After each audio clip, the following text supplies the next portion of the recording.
Bismillahirrahmanirrahim. Acara lomba pidato semifinal kabilah Papita kita mulai. Acara yang pertama, pemegang nomor undian 3. Kepada pemegang nomor undian 3 kami persilahkan dengan segala hormat.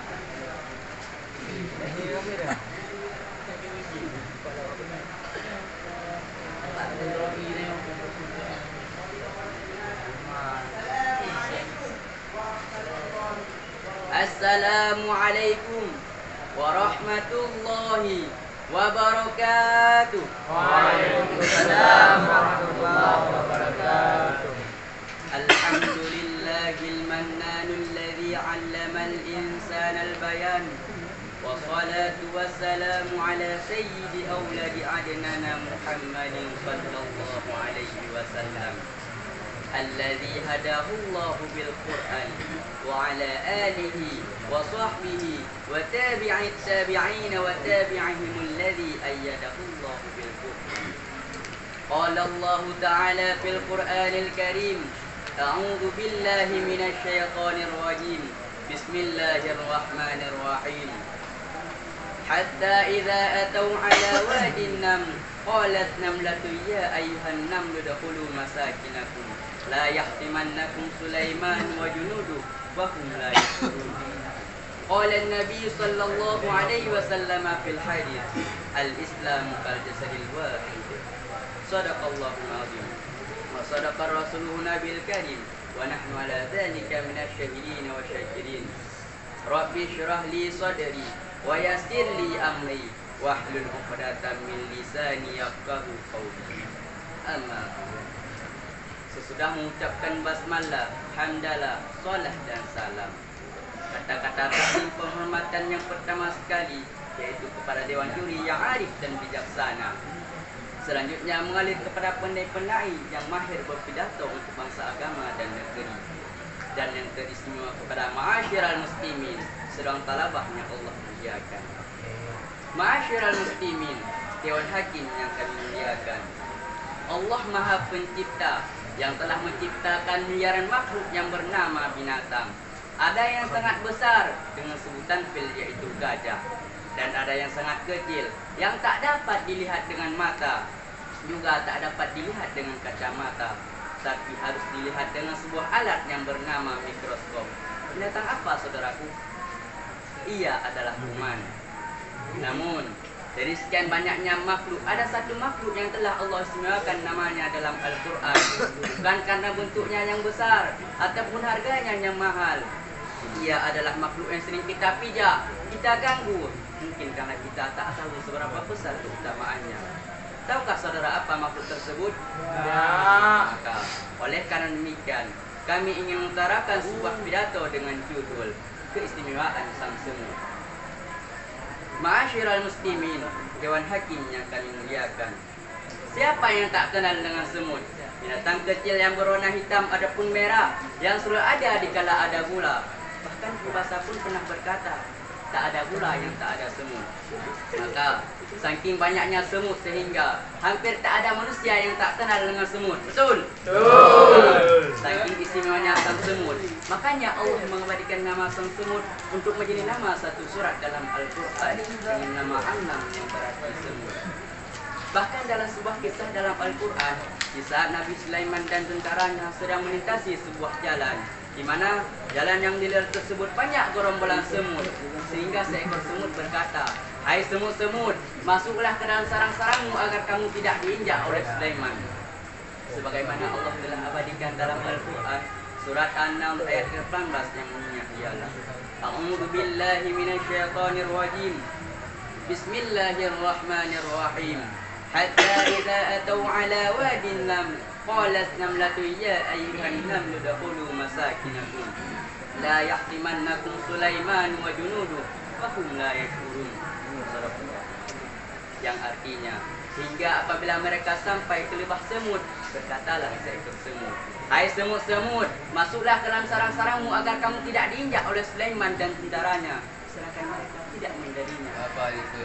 Hadirin yang berbahagia, dewan hakim yang kami muliakan. Berdasarkan ayat di atas, sebagai umat Islam tentunya percaya dan yakin betul apa yang tertera dalam Al-Quran. Tidak ada yang sia-sia. Namun bagi orang yang tak percaya Al-Quran, tentu ayat di atas dianggap sebagai dongeng belaka. Tetapi fakta mengenai kebenaran Al-Quran kembali terungkap melalui sebuah penelitian ilmiah yang bahwa semut dapat berbicara. Maka jelas saudaraku, Al-Quran bukan menceritakan mitos adapun dongeng. Semut yang dapat berbicara sekarang sudah menjadi fakta. Al-Quran merupakan narasumber terpercaya, tepat dan akurat. Maka lewat semut Allah menjelaskannya. Menurut John L. Capinera dalam bukunya yang berjudul Encyclopedia of Entomology, disebutkan bahwa semut memiliki 4 senyawa kimia yang dapat dikeluarkan saat berkomunikasi. 4 senyawa kimia tersebut diambil sebagai contoh dari semut African Weaver, yaitu yang pertama, hexanel. Zat ini berfungsi sebagai penarik perhatian dan keterkaitan mereka. Yang kedua, hexanol. Semut-semut bersiaga dan berlarian ke segala arah. Yang ketiga, underkanon. Saat dipancarkan hal ini akan menarik perhatian dari para semut. Yang keempat, butiloctenal. Peningkatan agresi dan kesiapan para semut untuk mengorbankan dirinya. Ma'asyiral muslimin, Dewan Hakim yang kami muliakan, sering kita melihat tingkah laku semut yang bersalaman layaknya manusia. Melihat gotong royong mereka, maka terdapat banyak sekali kemiripan antara semut dengan manusia. Di saat semut mati, maka semut yang lain akan menguburnya. Bukan hanya itu saja, para semut juga memiliki tempat seperti pasar yang digunakan sebagai tempat menukar barang yang diperolehnya. Dan semut juga memiliki sistem yang canggih sehingga dalam bekerja mereka juga memiliki sistem yang manajemen seperti manajer, bekerja dan lain sebagainya. Subhanallah. Ma'asyiral muslimin, Dewan Hakim yang kami muliakan, dari sekian banyaknya keistimewaan sang semut, kita sebagai manusia seharusnya malu dan merasa minder dengan sikap semut-semut yang ada di sekitar kita. Binatang yang kita pijak, kita ganggu, padahal sangat banyak sekali mereka contoh-contoh yang patut kita aplikasikan dalam kehidupan kita. Apakah itu saudara? Semut adalah makhluk kecil tapi memiliki kekuatan yang kuat. Namun kekuatan itulah mereka bekerja sama, sehingga kita pun terkesima dengan kekuatan mereka yang mampu mengangkat bangkai belalang, yang pahala belalang jauh lebih besar ukurannya dari sang semut. Kalau kita manusia yang sempurna akalnya, bahkan menjadi ahsani taqwim, sebagus-bagus bentuk adapun bikinan mau bekerja sama dengan mempereratkan persatuan dan kesatuan bangsa agama. Sungguh tak akan ada yang namanya negeri-negeri yang kelaparan, tertindas, dijajah dan lain sebagainya. Karena semua itu terjadi disebabkan kurangnya persatuan umat. Bahkan Palestina, Suriah, Myanmar dan masih banyak lain-lainnya yang menggambarkan bahwa umat Islam kurang bersatu. Padahal Rasul pun sudah terlebih dahulu berpesan dalam sebuah hadis, Al-Islamu kal-jasadil wahid. Islam bagaikan tubuh yang satu.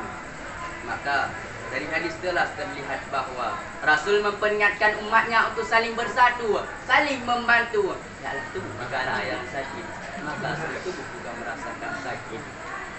Ma'asyiral muslimin, Dewan Hakim yang kami muliakan, dari sekian banyaknya uraian yang saya paparkan, yang dapat menjadi kesimpulannya ialah umat akan bersatu, umat akan maju jika mengubah diri, melihat dan peka dengan berbagai contoh yang telah Allah berikan. Di antaranya ialah semut. Akhirul kalam.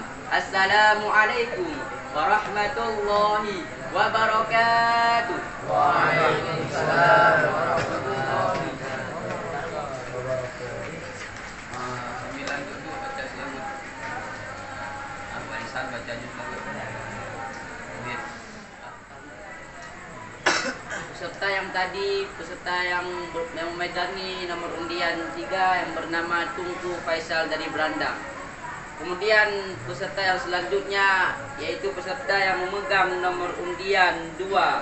Kepada peserta yang memegang nomor undian 2, kami persilahkan dengan segala hormat.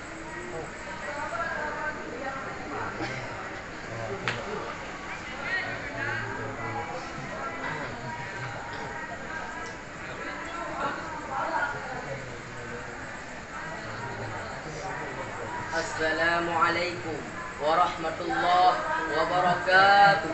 Waalaikumsalam warahmatullahi wabarakatuh. Al-Azizil Ghafur alladzi ja'ala fil Islam al-hanifil hudawan wa ja'ala al-fata quwwatan syadida wa ja'alana Indonesia daulatan mustaqillah wa ja'alana Aceh serama muka makanina wa min Pancasila silsilah wa min Sabang wa min Nias wa min Simalu wa min Aceh Utara ila Moropi ila al-Bungkuf al-wilayah wa dhalika alaina fuqaha wa salatu wa salamu ala asyrafil anbiya wal mursalin wa ala alihi wa sahbihi ajma'in. Faqala an-nabiy sallallahu alaihi wasallam fil hadis Bismillahirrahmanirrahim. Ala wa inna fil jasadi mudghatan idza salahat salahal jasadu kulluhu wa idza fasadat fasadal jasadu kulluhu ala wa hiyal qalb. Kata-kata ta'zim dan penghormatan kami terutama sekali kepada Dewan Hakim yang arif dalam menilai, bijaksana dalam mengambilkan sebuah kesimpulan. Dan tidak lupa pula mengalir lagi kepada seluruh pendengar radio The Roja, FM, YouTube, Instagram dimanapun anda berada. Dan teristimewa kepada seluruh ma'asyiral muslimin rahimakumullah. Hadirin pangeran surga yang dirahmati oleh Allah, Dewan Hakim yang kami muliakan. Dilansir dari Wikipedia www.kata.com.id menyatakan yang bahwa jumlah popularitas manusia di seluruh dunia tercapai 7,4 miliar manusia. Bahkan di Indonesia sendiri berkisaran pada 274 juta penduduk. Dari hasil yang begitu melicin, hampir 99% saat disurvei mereka menginginkan kebahagiaan dan kesenangan. Maka untuk melancarkan ekspektasi itulah timbul inisiatif kami ingin melancarkan sebuah solusi di bawah tema From Love to Happy.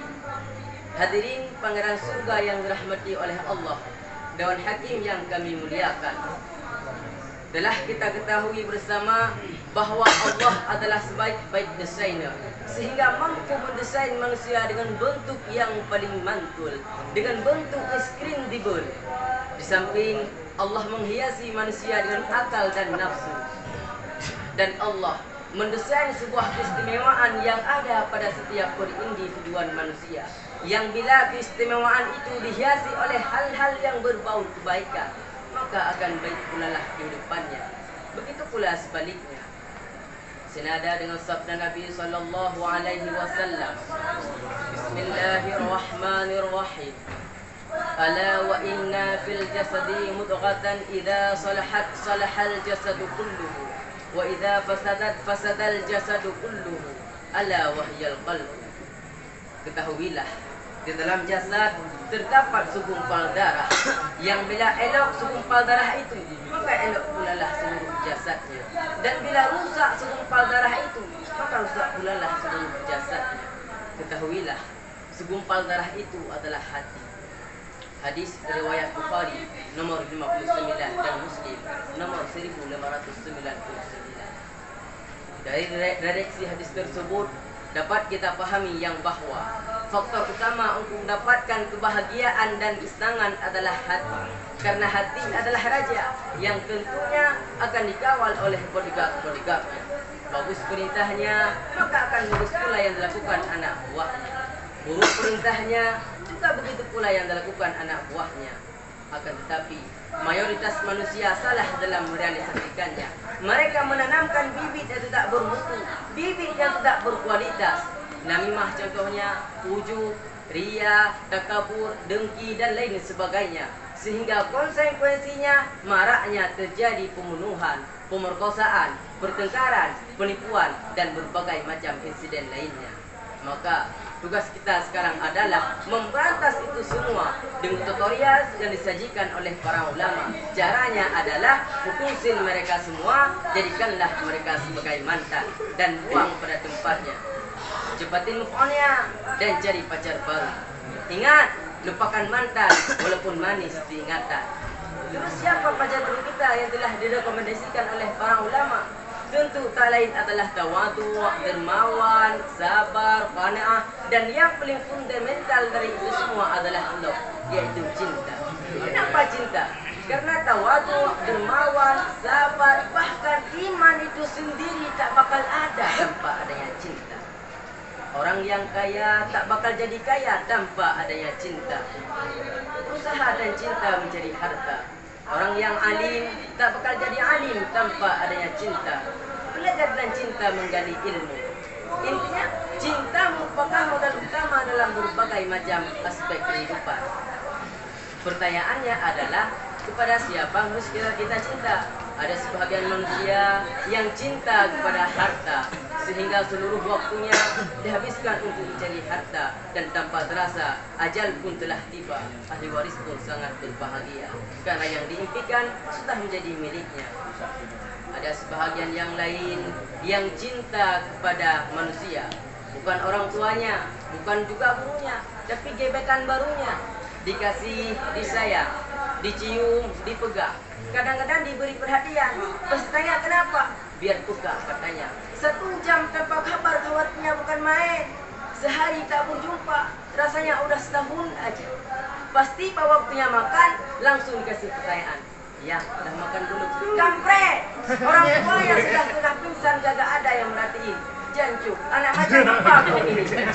Apalagi zaman sekarang, lagi hits K-pop Korea, Blackpink, siapa personilnya? Jungkook, Park-Jong, Minris, dan para rekan bangsa yang lain.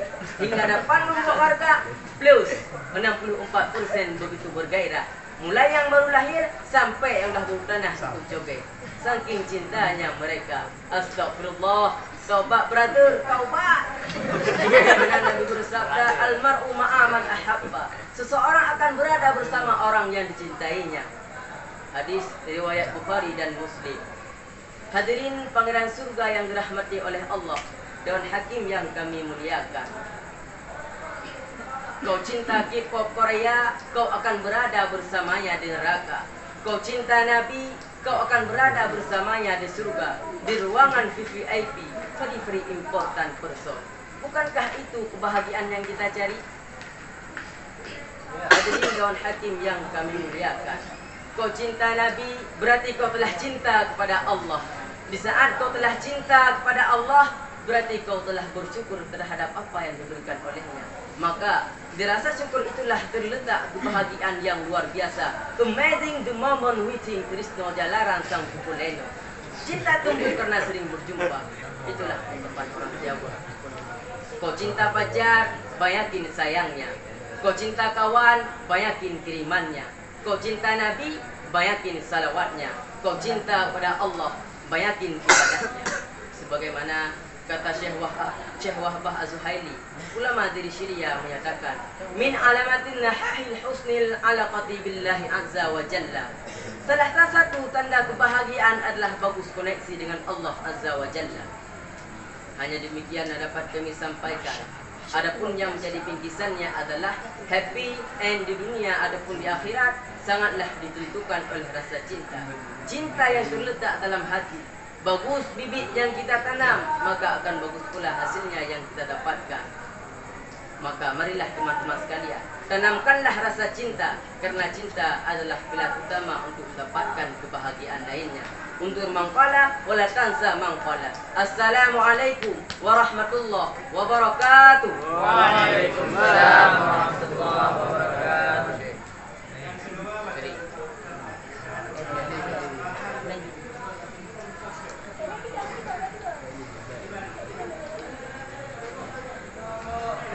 Kalau engkau cinta K-pop, maka engkau akan bersama mereka dalam neraka. Sedangkan kalau engkau cinta Nabi, maka engkau akan bersama Nabi kelak dalam surga. Masya Allah, sungguh luar biasa penampilan peserta yang memegang nomor undian 2. Peserta yang memegang nomor undian 2 tadi yang bernama Tunku Muhammad Anis Alu Bungku. Kemudian peserta yang selanjutnya yaitu peserta yang memegang nomor undian 5. Kepada peserta yang memegang nomor undian 5, kami persilahkan dengan segala hormat.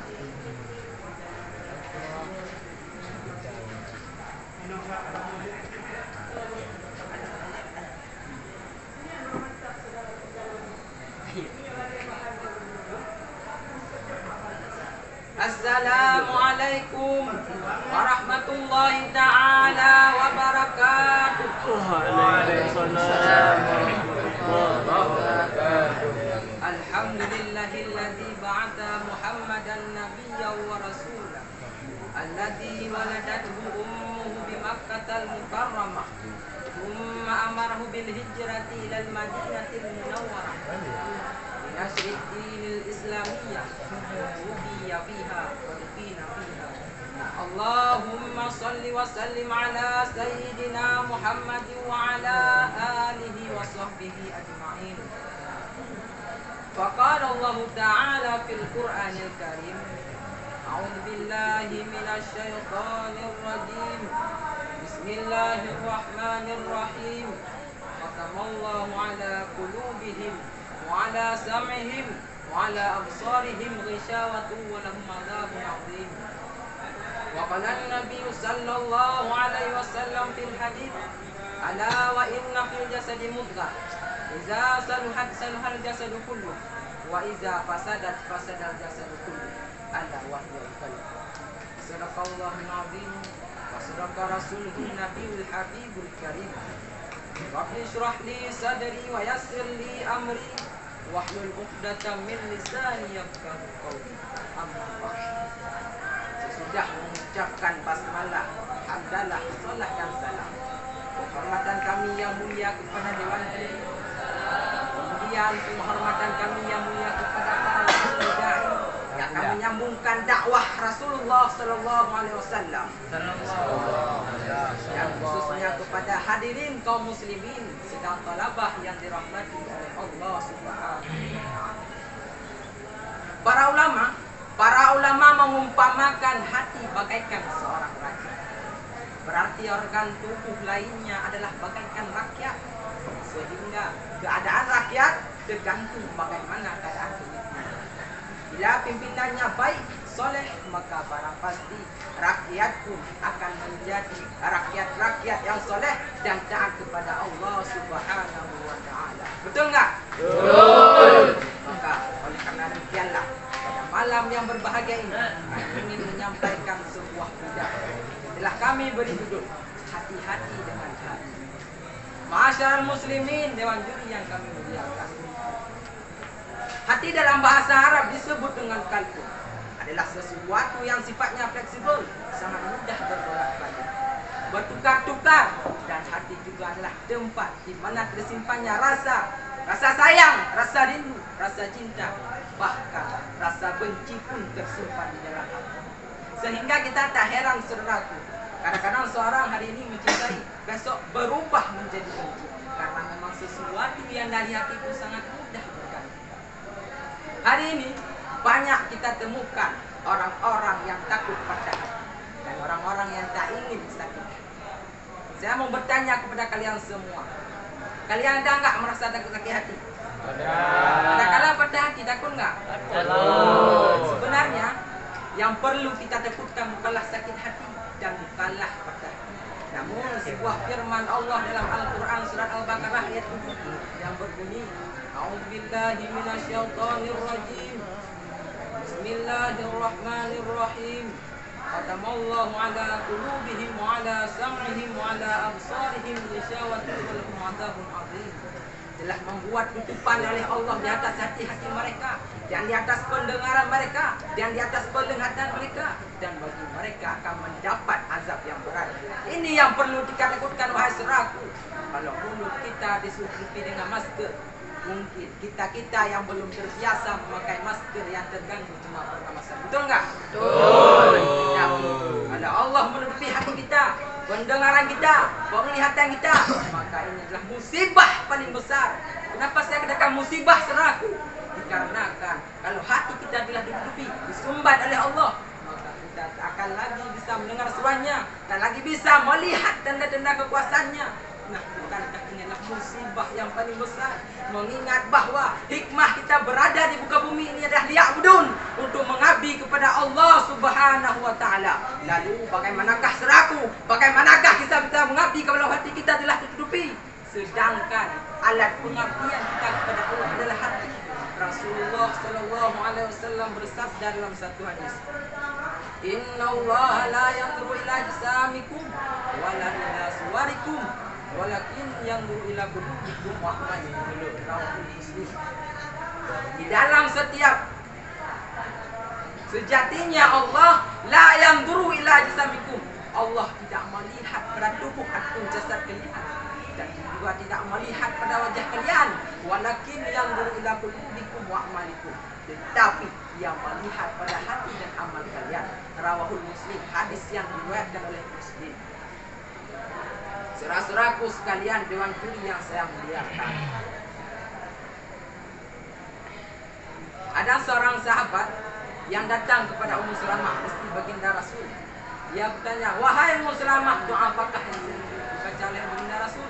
Ummu Salamah pun menjawab, di saat beliau bersama saya, beliau sering membaca doa, ya muqallibal qulubi tsabbit qalbi ala dinik.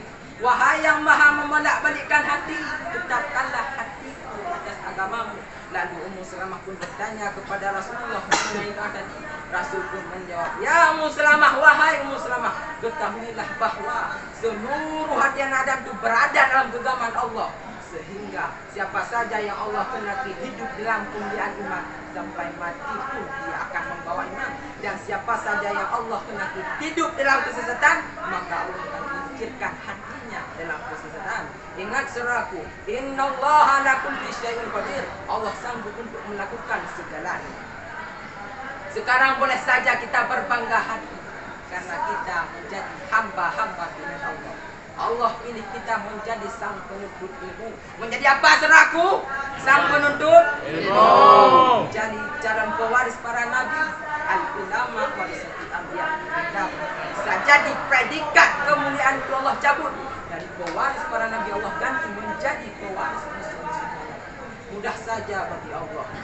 Dalam kitab Masail Arba'in karangan Imam Nawawi, Rasulullah sallallahu alaihi wasallam bersabda, ala wa inna fil jasadi mudghah, idza saluhat saluhal jasadu kullu, wa idza fasadat fasadal jasadu kullu, ala wa hiya qalb.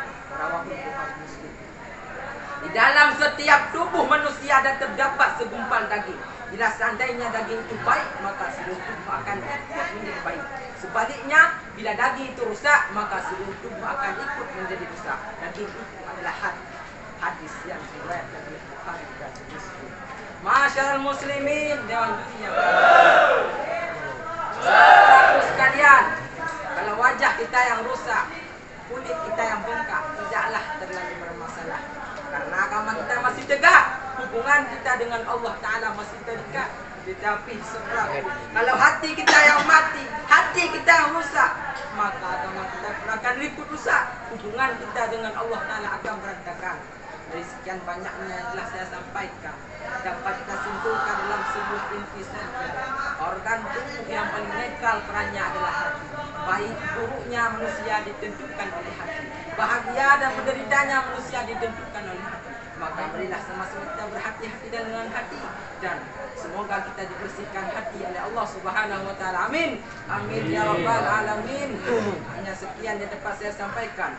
Akhirul kalam, wabillahi taufiq wal hidayah. Assalamualaikum warahmatullahi taala wabarakatuh. Waalaikumsalam warahmatullahi wabarakatuh.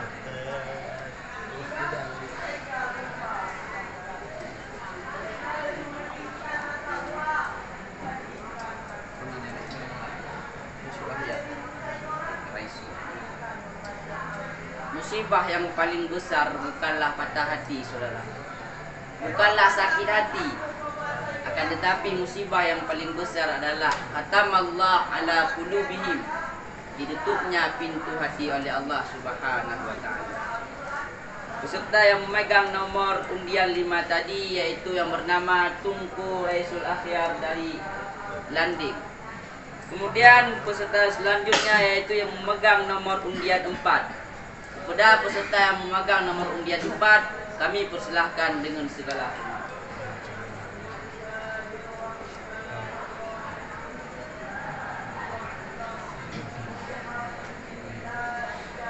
Assalamualaikum warahmatullahi wabarakatuh. Waalaikumsalam warahmatullahi wabarakatuh. Alhamdulillah. لله الحمد لله رب العالمين أشهد أن لا إله إلا الله الملك الحق مبين وأشهد أن محمدا عبده ورسوله صادق الوعد الأمين اللهم صل وسلم على سيدنا محمد وعلى آله وصحبه أجمعين أما بعد فقال الله تعالى في القرآن الكريم أعوذ بالله من الشيطان الرجيم بسم الله الرحمن الرحيم يا أيها الذين آمنوا لا تتخذوا عدوي وعدوكم أولياء تلقون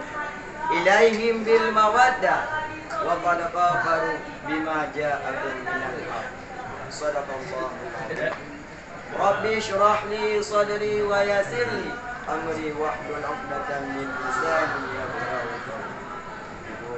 Penghormatan kami terutama kepada Dewan Juri yang arif lagi bijaksana dan juga mengalir kepada pendai-pendai dan teristimewa mengalir kepada seluruh ma'asyiral muslimin rahimakumullah. Ma'asyiral muslimin, Dewan Juri yang kami muliakan, tercatat dengan indah dan rapi dalam buku sejarah bahwasanya Islam tidak pernah luput dengan namanya perjuangan, berawal dari masa awal kerasulan dan anbiya-anbiya hingga berlanjut kepada Rasulullah. Bahkan hingga sekarang masih diharumkan dengan namanya perjuangan. Perjuangan dalam membela agama dan bangsa. 74 tahun berlalu bangsa membacakan teks Pancasila kemerdekaannya dari Jepang dan Belanda. Namun ini merupakan awal dari pembantaian PKI yang membunuh para ulama. Tetapi kisah berlalunya periode PKI inilah yang dinamakan kemerdekaan bangsa Islam yang jaya. Namun ini merupakan semangat dan keyakinan para pahlawan pejuang masa lalu yang rela syahid dalam membela agama dan bangsa. Oleh karena landasan inilah tergugah hati Al-Fakir untuk mengupas sebuah cerahan pidato yang berjudul Terabainya Jasa Pahlawan. Ma'asyiral muslimin, Dewan Juri yang kami muliakan, coba kita kaji dan mengenang kembali tokoh-tokoh pahlawan yang telah mendirikan peradaban-peradaban dalam agama dan bangsa. Islam diperjuangkan dan diikat dengan kokoh oleh para ulama, syuhada dan para pemuda. Bahkan berbeda suku dan berbeda kota dengan tujuan yang sama, yaitu mengharumkan nama bangsa. Terkasar di dalam hati, tertanam di dalam jiwa, apapun caranya, Islam di bumi Aceh harus mencapai kejayaan hingga akhir masa. Bahkan lahirnya seorang tokoh pahlawan dari kalangan kita yang mengusir kafir-kafir Belanda yang tidak menghiraukan dirinya berdarah. Tubuhnya hancur, kakinya patah, yang namun sekarang hanya tinggal pedang kupiah sebagai sejarah. Siapakah beliau? Beliau adalah Tuku Umar Johan Pahlawan yang dibantu oleh Cik Nyatim, disertai dengan Tuku Tia. Mereka adalah tokoh pahlawan wanita yang menjabat sebagai panglima perang yang mendunia, yang sekarang telah diabadikan dalam bingkai pahlawan nasional Indonesia. Yang menyayat hati kita pada saat ini, saudara, fakta dulunya kafir-kafir yang ada di bumi Aceh ini diusir oleh para satria. Tetapi bagaimana dengan kita sekarang, saudara? Kita adalah menjadikan mereka sebagai teman setia. Kita adalah membantu mereka dalam membangun organisasi yang tak jelas tujuannya dan membangun perusahaan ternama yang menyewa anak bangsa untuk bekerja sama, yang latar belakangnya hanyalah untuk merusakkan akidah dan moral bangsa. Ma'asyiral muslimin, Dewan Juri yang kami muliakan, mengapa ini bisa terjadi di kalangan kita, saudara? Ternyata tak lain, saudara, ini merupakan kelalaian kita. Kita lupa dengan teguran Allah dalam Al-Quran, surat Al-Mumtahanah ayat 1 yang berbunyi, A'udzu billahi minasy syaithanir rajim. Bismillahirrahmanirrahim. Ya ayyuhalladzina amanu la tattakhidhu aduwwi wa aduwwakum awliya'a tulqun ilaihim bil mawaddah wa qad kafaru bima ja'akum minal haq. Yang artinya, wahai orang-orang yang beriman, janganlah kamu menjadikan musuhku dan musuhmu sebagai teman-teman setia, sehingga kamu sampaikan kepada mereka berita-berita Muhammad karena rasa kasih sayang, padahal mereka tidak ingkar kepada kebenaran yang disampaikan kepadamu. Ma'asyiral muslimin, dengan juri yang kami muliakan, terbukti di ayat Allah bahwa Allah menegaskan kepada kita untuk tidak menjadikan mereka sebagai teman setia, bahkan untuk jangan mengikuti gaya-gaya mereka dari segi gaya rambut, gaya pakaian, bahkan dari segi bicara pun ulu-ulu, gua-gua. Maka apabila sikap ini sudah terjalin di kalangan kita, yakinkanlah Allah akan mengarahkan kita kepada kesesatan yang nyata. Maka dari itu, mari kita menjauhi tipu daya mereka dan berbagai macam bidang, di antaranya yaitu dari bidang teknologi maupun dari bidang sosialisasi. Kenapa demikian saudaraku? Kenapa tidak setiap harinya kita membaca koran serambi yang ada di papan informasi di depan korporasi yang bahwa Yahudi berhasil meruntuhkan sosialisasi antar saudara seagama. Terbukti Iran dan Irak, Suriah dan Libya yang dulunya mereka adalah teman sejati, tapi sekarang mereka saling memusuhi. Bahkan rakyatnya pun rela membunuh pemimpinannya, yaitu Muammar Gaddafi. Ini semua pengaruh Yahudi. Bila pendahulu kita dulu berjuang mati-matian siang dan malam mengusir para penjajah Belanda dan Jepang, dan akhirnya mereka pun meraih kejayaan dan kegunaan. Bagaimana dengan kita sekarang? Harusnya spirit dan semangat juang yang telah berkobar dalam jiwa mereka juga terpatri dalam jiwa kita sang pemuda.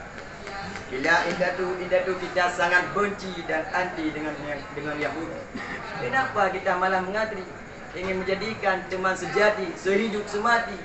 Padahal salah satu indikasi kuat seorang muslim yang sejati, ia sangat kuat dalam memerangi orang-orang kafir. Firman Allah dalam Al-Quran surat Al-Fat ayat 29 yang berbunyi, A'udzu billahi minasy syaithanir rajim. Bismillahirrahmanirrahim. Muhammadur Rasulullah walladzina amanu walladzina ma'ahu asyiddau 'alal kuffar ruhamau bainahum. Yang artinya, Muhammad adalah utusan Allah dan orang-orang yang bersama dengan dia bersikap keras terhadap orang-orang kafir, tetapi berkasih sayang sesama mereka. Ini karakter orang muslim sejati. Maka jangan bangga mengatakan diri muslim bila masih dekat dengan mereka, dekat dengan Allah yang diciptakan oleh mereka, walaupun tidak dekat dengan jasad. Sudah cukup saudaraku, otak kita dicuci oleh mereka. Sekarang kita bangun bagaikan seorang tentara yang gagah dan meninggalkan mengekor daripada mereka dari segala segi dan bidang. Ingat saudara, zaman boleh berubah, namun keyakinan jangan sampai goyah. Masa boleh berganti, namun semangat jangan sampai mati. Sekian yang dapat saya sampaikan. Lebih dan kurang saya mohon maaf. Yang menjadi kesimpulan yang dapat kita petik dari yang kami sajikan ialah untuk membuat agama dan bangsa ini maju kembali, maka Yahudi harus diperangi, jangan ditemani dan diikuti, apalagi dimasukkan dalam hati. Ayo tumbuhkan semangat lagi, bukan semangat benci dengan jihad sampai mati. Akhirul kalam, wabillahi taufiq wal hidayah. Assalamualaikum warahmatullahi wabarakatuh. Waalaikumsalam warahmatullahi wabarakatuh.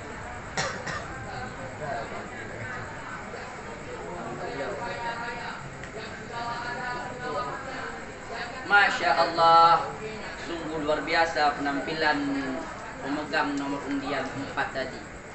Pemegang nomor undian 4 tadi yaitu yang bernama Tunku Khairutami dari Blang Sireh. Kemudian peserta yang selanjutnya yaitu peserta yang memegang nomor undian 1. Kepada pemegang nomor undian 1 kami persilahkan dengan segala hormat.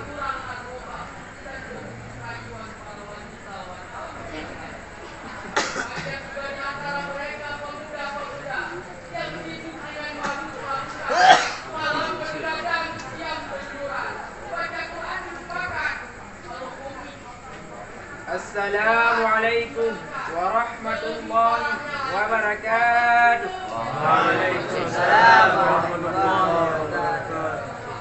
Alhamdulillahilladzi amarna bibirril walidain wassalatu wassalamu ala sayyidina Muhammadin wa ala alihi wa ashabihi alladzina yaquluna fadlan minallahi fid-dar.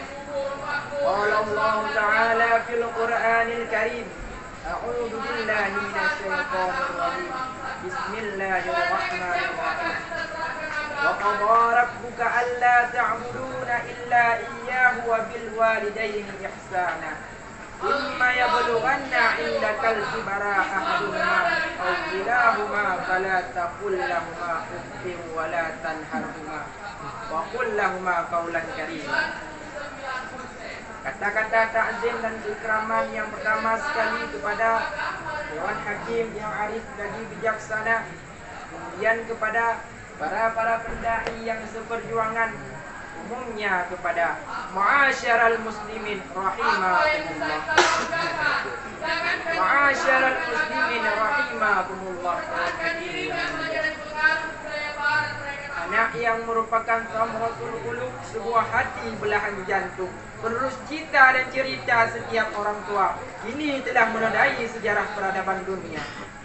Sejak Kan'an ditenggelamkan banjir akibat keras hati menolak ajakan ayahnya untuk menyembah Allah Subhanahu wa taala.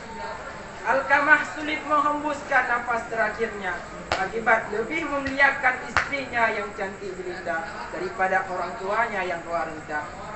Bahkan maling kundang dikutuk menjadi batu hingga membeku akibat lebih memilih harta dan jabatan daripada orang tuanya yang papa tiada berdaya.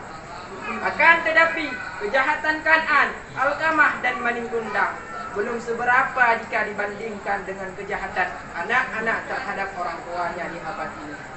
Karena tidak sedikit dari anak yang tidak memuliakan kedua orang tuanya, berani menghina, menganiaya, bahkan dengan tega hati membunuh orang tuanya. Cermin dari perihal tersebut, tergores hati kami Al-Fakir untuk menyampaikan sebuah syarahan singkat yang kami beri judul Berbakti kepada kedua orang tua. Ma'asyaral muslimin rahimakumullah, Dewan Hakim yang mulia. Kita dibesarkan dalam pelukan dan dekapan kasih sayang orang tua yang tiada terhingga. Seorang ibu yang perjuangannya semenjak ia hamil selama 9 bulan dalam keadaan lemah, melahirkan dengan sangat susah, hati terasa resah gelisah, bahkan keringat dan darah pula bersimbah. Namun demikian, ia tidak pernah mengungkapkan rasa kekecewaannya karena pernah melahirkan kita. Begitu pula dengan pengorbanan seorang ayah, memeras keringat banting tulang dari pagi hingga petang mencari nafkah untuk anak-anaknya. Betapa tak terhitung jasa dan pengorbanan kedua orang tua, maka pantas bagi kita mempunyai kewajiban berbakti kepada keduanya. Allah Subhanahu wa taala berfirman dalam surah An-Nisa potongan ayat 36 yang berbunyi, wa'budullaha wa la tusyriku bihi syai'a wa bil walidayni ihsana. Sembahlah Allah dan janganlah engkau mempersekutukan Ia dengan sesuatu apapun, dan berlaku baiklah kepada kedua ibu bapa. Dalam ayat tersebut menjelaskan tentang kewajiban berbakti kepada kedua orang tua merupakan setelah kewajiban beribadah kepada Allah Subhanahu wa taala. Hal tersebut diisyarahkan dengan menggunakan waw ataf bersirat amar pada kalimat wabil walidaini ihsana. Sedangkan dalam kaedah usul fiqh mengatakan al-aslu fil amri lil wujub. Asal suatu perintah merupakan wajib. Maka wajib bagi kita, saya dan seluruh hadirin sekalian untuk beribadah kepada Allah Subhanahu wa taala dan berbakti kepada kedua orang tua. Rasulullah sallallahu alaihi wasallam pernah bersabda, "Ridallah fi ridha walidain, wa sukhullah fi sukhil walidain." Ridha Allah ada dalam keridaan dua orang tua. Murka Allah juga ada dalam murka dua orang tua. Bagaimana tuntunan Al-Quran mengajarkan kita tentang kewajiban berbakti kepada kedua orang tua? Sebagai jawabannya terangkai dalam surah Al-Isra ayat 26 yang berbunyi A'udzu billahi minasyaitonir rajim. Bismillahirrahmanirrahim. Wa qadara rabbuka alla ta'buduna illa iyyahu wa bil walidayni ihsana. Imma yablughanna indakal kibara ahaduhuma aw kilahuma fala taqul lahumā uff wa la tanharhumā wa qul lahumā qawlan karīmā. Ma'asyiral muslimin rahimakumullah. Dewan Hakim yang mulia. Dalam ayat tersebut menjelaskan tentang metode berbakti kepada kedua orang tua. Fala taqul lahumā uff. Dilarang mengatakan karena akan menyinggung perasaannya dan akan menghancurkan hatinya. Dalam kaidah usul fiqh ini merupakan mahfuz mukhalafah wal kitab yang mengandung pengertian jangankan memukul, menganiaya, mengatakan saja tidak boleh. Wala tanharhuma, dan dilarang membentak keduanya. Akan tetapi sebaliknya bahagiakanlah keduanya dengan perkataan yang mulia, perilaku yang baik dan sopan santun terhadap keduanya.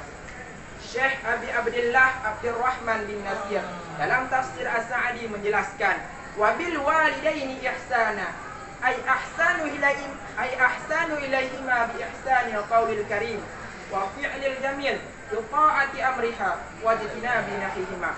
Berlaku baiklah kepada kedua ibu bapakmu, baik dengan perkataan yang mulia, perilaku yang baik, taat pada perintahnya dan menjauhi segala larangannya. Tom Khalid pernah berkata, orang tua adalah wali yang dipilih Tuhan bagi anak-anak mereka. Setiap anak yang menentang kebaikan orang tuanya berarti dia menentang Tuhannya. Maka oleh karena demikian, saya menghimbau kepada hadirin sekalian untuk berbakti kepada kedua orang tua, baik dengan perkataan, perbuatan maupun doa yang kita panjatkan kepada Allah dan Maha Rahman. Di tengah-tengah keheningan malam yang sedang mencengkam, di saat orang lain tertidur lelap dengan mimpi-mimpi indahnya, kita bangun membasuh muka dengan air wudu, lantas bersujud seraya bertahajud, mencucurkan air mata. Terbayang betapa banyak kasih sayang orang tua kepada kita dan betapa sedikitnya kasih sayang kita terhadap keduanya. Lalu ucapkanlah, Allahumma ghfirli dunubi wali walidayya warhamhuma kama rabbayani shaghira. Ma'asyiral muslimin rahimakumullah. Dewan Hakim yang mulia.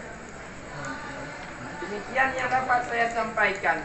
Yang menjadi kesimpulannya ialah kewajiban berbakti kepada kedua orang tua, kedudukannya setelah beriman dan beribadah kepada Allah Subhanahu wa taala.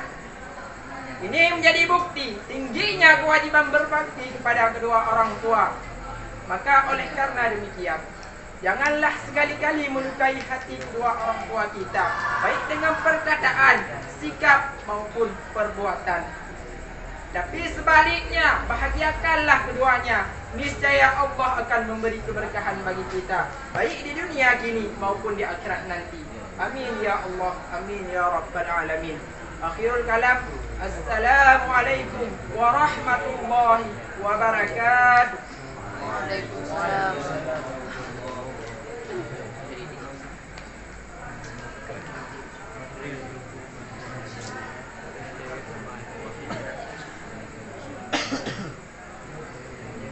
Penonton, semangat dong. Iyalah. Peserta yang terakhir tadi yaitu peserta yang memegang nomor undian 1 yang bernama Tunku Mama Rizky dari Belanjeruan.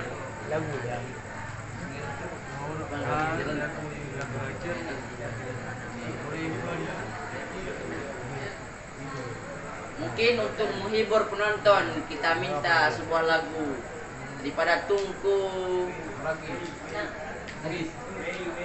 Humairi dari Paya Bakung. Kepada Tunku Humairi kami persilahkan dengan segala hormat.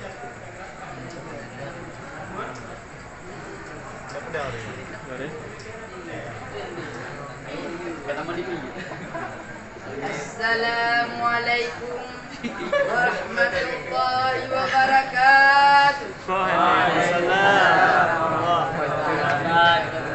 Tujuan dan maksud ayat ingin menghibur para penonton menunggu dari tadi. Maka lagu yang saya bawa akan kami beri judul yaitu Dunia Karangan. Islam karap mancu masjid dumra tasago agama tan lisopako.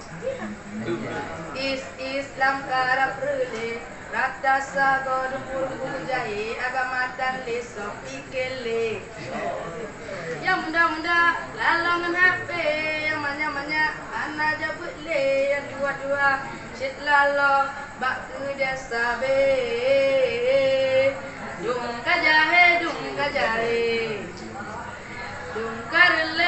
karle subah tak sembayang lu bilagenya asa syukatu herakan maghrib nasi gaga insya pitan mu ide tak jadi pun saho yang manya-manya lalongan PS, yang muda-muda lalo SMS, yang darah-darah sit lalo JJS alias jalan.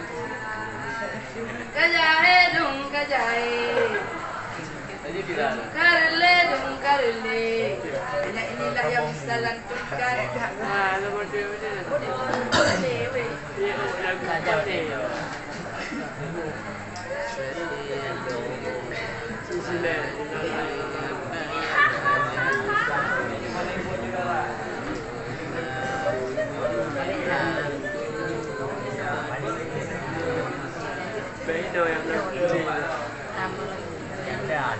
Assalamualaikum warahmatullahi wabarakatuh.